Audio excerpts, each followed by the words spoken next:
A distanza di poco più di un mese, un'altra aggressione antisemita è avvenuta a Venezia nei confronti di una coppia di turisti circondati da una decina di stranieri che al grido incalzante di Free Palestine hanno iniziato a insultarli.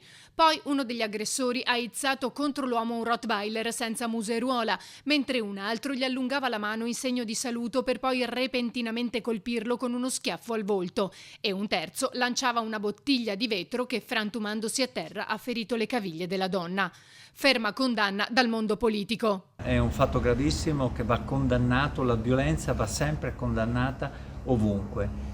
E i crimini di Netanyahu e del suo governo, che vanno fermati al più presto e che ogni giorno denunciamo, non possono essere una giustificazione per provocare forme di odio indiscriminato verso un popolo o verso un paese.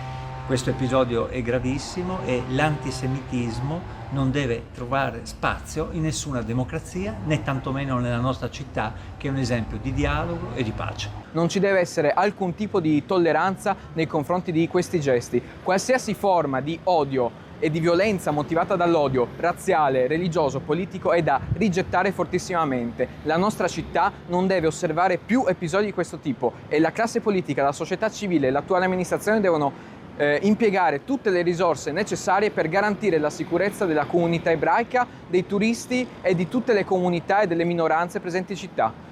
Venezia è e deve continuare a essere una città aperta, accogliente e sicura, dove il rispetto reciproco rappresenta il fondamento della convivenza civile, le parole del sindaco Brugnaro.